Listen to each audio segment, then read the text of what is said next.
What if I told you that the mindset you wake up with every day, the voice of your inner critic, the familiar hum of anxiety, the patterns of thought you believe define who you are, is not as solid as it seems? What if it's more like a program that can be rewritten? Part 1. For so many of us, our inner world feels like a place we're trapped in.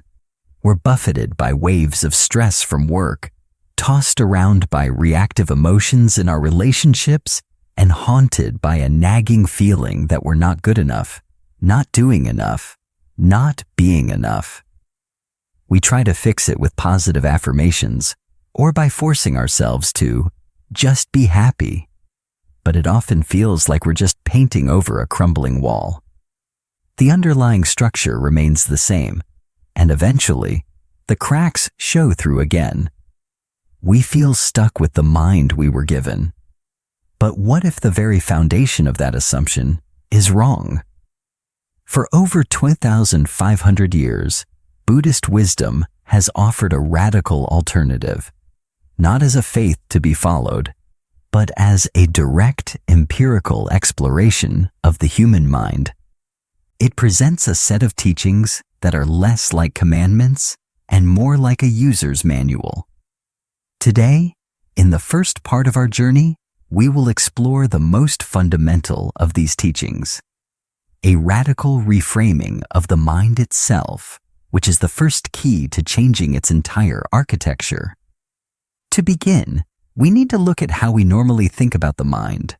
We tend to see it as a thing, a container inside our heads that holds our thoughts and our feelings. Buddhism suggests something different. The word for mind, citta, also implies heart or consciousness, and it's seen not as a static object, but as a dynamic, ever-changing process. In its untrained state, the Buddha called this the monkey mind. Imagine a wild monkey, drunk and stung by a scorpion, leaping frantically from branch to branch, never resting. That, he said, is what our attention is like, constantly grasping for the next thought, the next worry, the next distraction. It's a state of inner chaos. A more useful metaphor is to see your mind not as the weather, but as the sky. Your thoughts, emotions, and sensations are the weather patterns, storm clouds of anger, sunny spells of joy, passing showers of sadness, flashes of lightning from a brilliant idea. We spend our entire lives believing we are the weather. When a storm of anxiety rolls in, we say, "I am anxious." When a dark cloud of sadness appears, we say, "I am depressed." We completely identify with the storm, and so we're tossed and turned by it, desperately wishing the weather would change. The first radical mindset shift offered by Buddhism is this: you are not the weather, you are the sky. The sky doesn't fight the storm. It doesn't cling to the sunshine. It simply allows the weather to pass through it. The sky itself remains vast, open, and untouched by the turmoil. To realize this is to discover a space of profound peace and stability within you that exists no matter what kind of emotional weather is passing through. This is the foundation of freedom. It is the realization that you can observe your thoughts without becoming them. This leads us to a common misconception. Many people hear this and think, "But I can't stop my thoughts. My mind is always racing. This is impossible for me." This is a crucial misunderstanding. Mindfulness is not about stopping your thoughts or emptying your mind. You can't stop the weather from happening. The goal is not to get rid of the clouds, but to change your relationship to them. It's a shift from being caught in the storm to observing the storm from a place of spacious awareness. So what does this mean for you in your day-to-day life? Let's take a common example. You receive a stressful email from your boss. the old mindset, the monkey mind, immediately reacts. The thought, "I'm in trouble," flashes. Your heart rate quickens, your stomach tightens, and you're caught in a spiral of anxiety. You are the anxiety. Now, imagine applying the new mindset. The email arrives. You feel the familiar tightening in your chest. But instead of being swept away, you create a tiny gap of awareness. You observe, there is a feeling of anxiety here. A thought has arisen that says, "I'm in trouble." You are not the anxiety.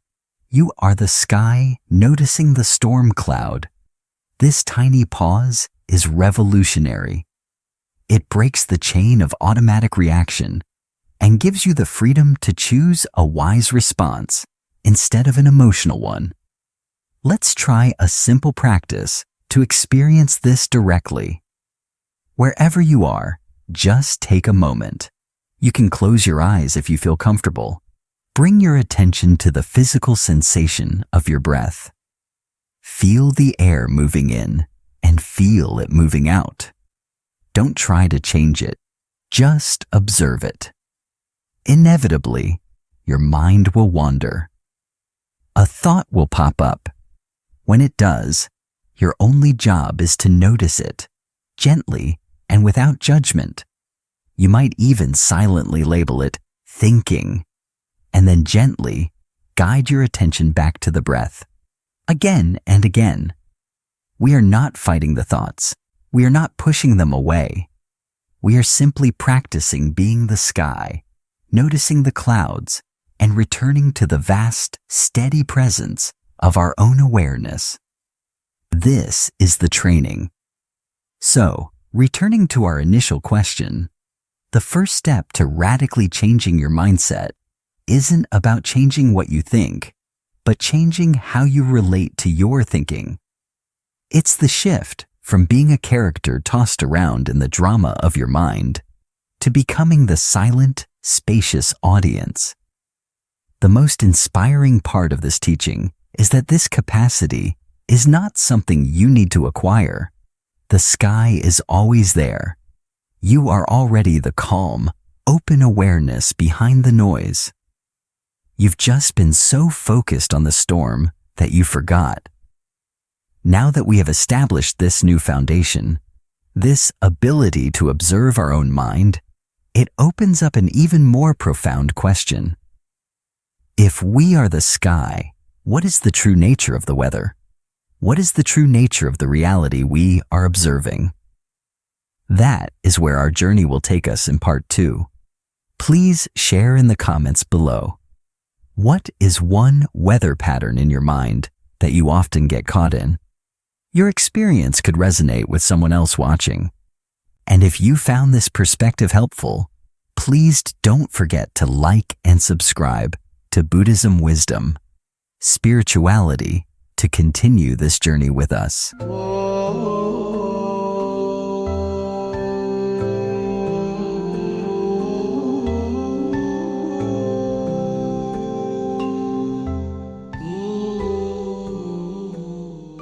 Part 2.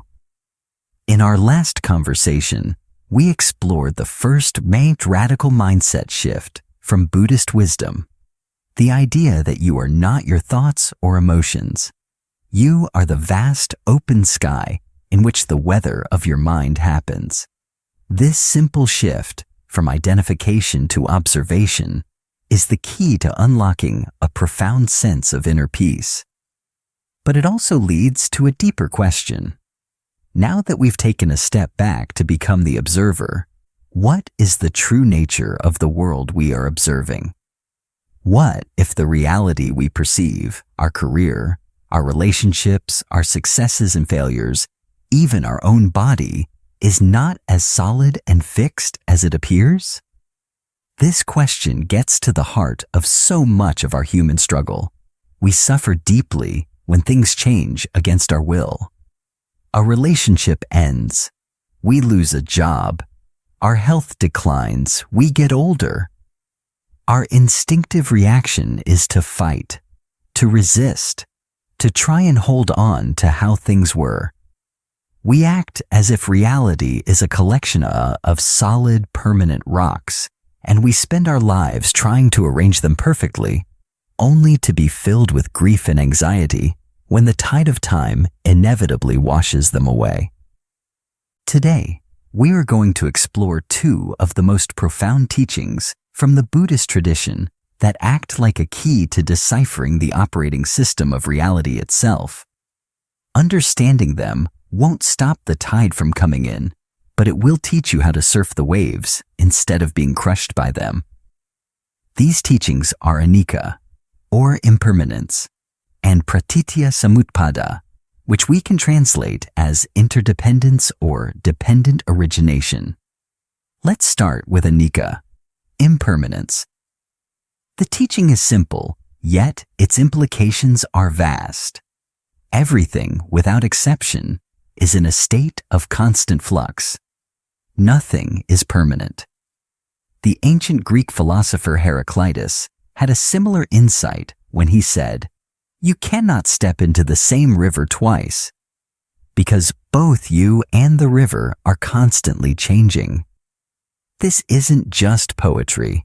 It's a description of reality. Your career is not a static thing. It is a process. Your body is not a fixed entity. It is a process. Your relationships are not solid structures. They are living, evolving processes. Our mistake, and the source of our suffering, is that we try to build solid houses on the deck of a moving ship. We cling to a snapshot of the process and demand that it stay frozen in time. This leads us to the second, deeper teaching, pratitya samutpada, or interdependence. This teaching states that not only is everything changing, but nothing exists on its own. Everything arises in dependence on other things. A flower, for example, cannot exist by itself. A flower is made of non-flower elements: the sunlight, the rain, the soil, the bees, the gardener. If you take away any one of those things, the flower ceases to be. It has no separate, independent self. It is a temporary manifestation of the entire universe. And so are you. You are made of non-you elements: the food you ate, the air you breathe, the DNA from your parents, the ideas from your culture, the love or pain from your past relationships. You're not a separate, isolated self. You are a focal point where the entire universe converges. A powerful metaphor for this is Indra's net, a mythical web that hangs over the cosmos. At every intersection of the net, there is a brilliant jewel, and each jewel reflects every other jewel in the entire net. You are one of those jewels. Your existence is a reflection of everything else, and everything else reflects you. So, let's connect the dots. The Buddhist argument is this: we suffer because our mindset is fundamentally out of sync with reality. We seek permanence in a world that is inherently impermanent, and we act like separate, competing egos in a universe that is profoundly interconnected. The radical mindset shift, then, is to consciously align your perception with these two truths. To see everything, including your own self, as a dynamic, flowing, and interconnected process, not a collection of static, separate things. This doesn't create suffering. It ends it, because you are no longer at war with the nature of reality. Now, a common question arises. If everything is impermanent and nothing is separate, what's the point? Doesn't this lead to nihilism or apathy? This is a critical misunderstanding. In fact, the opposite is true. Impermanence doesn't make life meaningless. It makes every single moment infinitely precious, precisely because it will never come again. You listen more deeply to your partner. You savor your morning coffee more fully. You appreciate the sunset more intensely because you know it is all a fleeting gift. Likewise, interdependence doesn't make your actions pointless. It makes them profoundly meaningful. If we are all interconnected, then every act of kindness, no matter how small, sends ripples across the entire net. Every action matters. What does this mean for you in practical terms? Think about a career setback, like getting laid off. The old mindset sees this as a catastrophic, permanent failure of me, the separate self. It's a black mark on your static identity. The new mindset, grounded in impermanence and interdependence, sees it differently. It is a painful but transient phase in the ever-flowing river of your life. It is not a reflection of your inherent worth, but the result of countless interdependent causes: the economy, the company's finances, your boss's decisions. This perspective doesn't erase the pain, but it removes the layer of personal failure and opens you up to see the unforeseen opportunities that change can bring. Let's try a short reflection. Pick up a simple object near you, a pen, a coffee cup, your phone. Now practice tracing back its interdependence. Take the coffee cup. Think of the clay from the earth, the water that mixed it, the hands of the potter who shaped it, the heat of the kiln that fired it, the person who designed its pattern, the truck driver who transported it, the store where you bought it.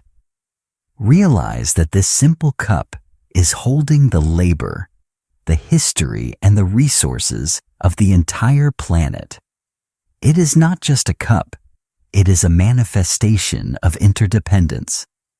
Now, imagine applying the same lens to a difficult emotion you feel, or a conflict you have with someone. See it not as an isolated event, but as the result of 1,000 interconnected causes and conditions. This practice cultivates wisdom and compassion. In summary, the second great mindset shift is to see reality not as a collection of solid, separate nouns, but as a fluid, interconnected dance of verbs. It's a shift from seeing rocks to seeing rivers. The inspiring takeaway is that by embracing this flow, you stop fighting the current of life. You learn to move with it, to adapt, to be resilient, and to feel a deep sense of belonging to the world, rather than being a stranger fighting against it. This leads us to the final and most radical question of all. We've changed our relationship to our mind, and we've changed our perception of reality. So, in this flowing, interconnected universe, who is the I that is doing all of this perceiving? We will venture into that mystery in our final part.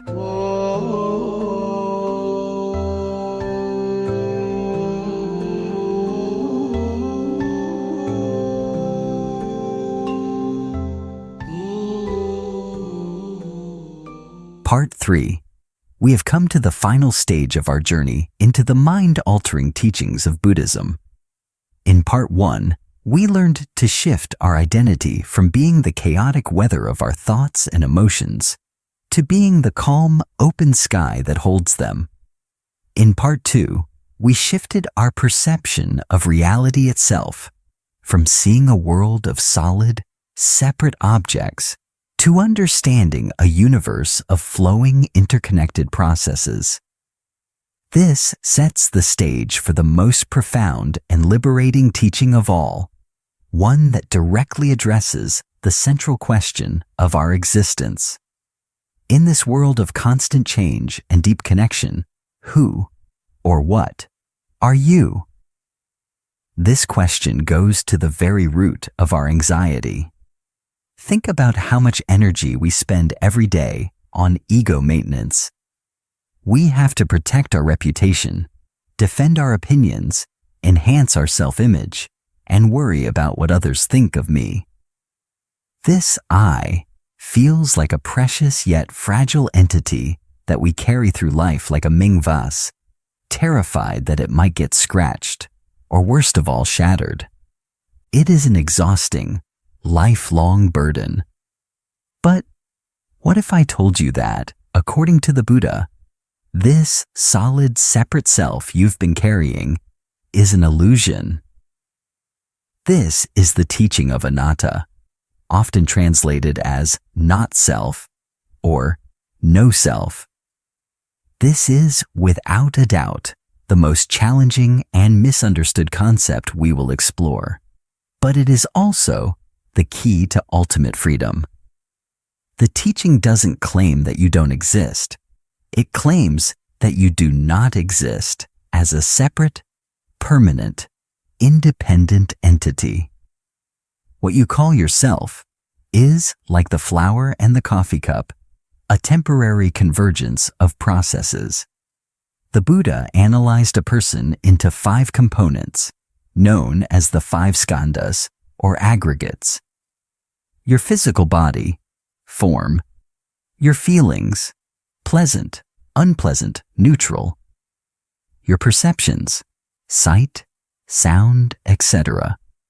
Your mental formations, thoughts, opinions, habits, and your consciousness. We spend our lives picking one or more of these and saying, "This is me. This is who I am." But if you investigate them, you find that every single one is impermanent and dependent on other factors. Your body changes, your feelings come and go. Your thoughts are not your own creation. Where exactly is the fixed CEO of Me, Inc., who is in charge of it all? The Buddha's conclusion was radical. You can't find one. The self we cling to is like an onion. You can peel away layer after layer. Your job, your roles, your memories, your body, your thoughts, looking for the core. But when the last layer is gone, there is nothing left. The self was simply the collection of layers. A better metaphor might be a wave in the ocean. The wave has a distinct form and identity for a time, but is it ever separate from the ocean? No, it is simply the ocean waving. The teaching of anatta suggests that you are not a separate wave. You are the entire ocean, temporarily expressing itself as this unique form. The radical mindset shift here is to begin to loosen your grip on this fictional, solid self. This doesn't mean you will be annihilated. It means you are liberated from the cramped, dark prison of the ego. When you are no longer defending a fragile identity, you become fearless. When you are no longer obsessed with your own story, you can be fully present for the stories of others. Of course, this immediately brings up the biggest misconception. If there's no self, who is listening to this video right now? If there's no me, does that mean nothing matters and I can do whatever I want? This is not nihilism. The teaching is far more subtle. There is thinking, but no permanent thinker. There is feeling, but no permanent feeler. There is the experience, but no fixed, independent experiencer at the center of it all. Think of the flame of a candle lighting another. The flame is passed on. There is a clear continuity of process, but no thing that jumps from the first candle to the second. In the same way, your actions still have consequences. This is the law of karma. The process continues. But the consequences are not happening to a fixed, unchanging entity. What does this liberation from self mean for your life? Think about public speaking or social anxiety. Where does that fear come from? It's the ego's terror of being judged, of its image being shattered. When you deeply understand that this I is a fluid process, not a solid statue to be judged, the fear loses its power. Criticism is no longer a personal attack on your core being. It's just information passing through the field of your awareness. Think about forgiveness. It is so hard to forgive when we cling to the identity of me, the one who was wronged, and you, the one who wronged me. But when you see that the you who was hurt and the they who caused the hurt are both impermanent, ever-changing processes, not fixed enemies, the grip of resentment naturally loosens. For our final practice, let's try a simple self-inquiry. Sit quietly for a moment and ask yourself the question, who am I? Listen to the answers that bubble up from your mind. I am a mother. I am an engineer. I am my thoughts. I am this body. For each answer that arises, gently ask again, is that who I truly am? Is it permanent? Is it a thing or a process? Don't search for a final verbal answer. The point is not to find a new label for yourself. The point is to rest in the open, spacious mystery of the question itself. So, we have completed our three-part journey. We began by changing our relationship to our mind, becoming the sky instead of the weather. Then we changed our perception of reality, seeing flowing rivers instead of solid rocks. And finally, we have challenged our very sense of self, realizing we are the ocean, not just a separate wave. The ultimate mindset shift that Buddhism offers is this: true freedom is not found in becoming a better, stronger, more successful self. It is found in the liberating realization that you don't have to carry the exhausting burden of being a self at all. In that spaciousness, free from the demands of the ego, you will not find nothingness. You will find boundless compassion, fearless creativity, and a profound, peaceful connection with the whole of life. Thank you for taking this journey with us. What was the most impactful shift for you across these three teachings? Please share your reflections in the comments below, as your insights enrich this entire community. If this series has offered you a new perspective, please support our channel by liking this video and subscribing to Buddhism Wisdom, Spirituality. May you live with wisdom, and may you be free.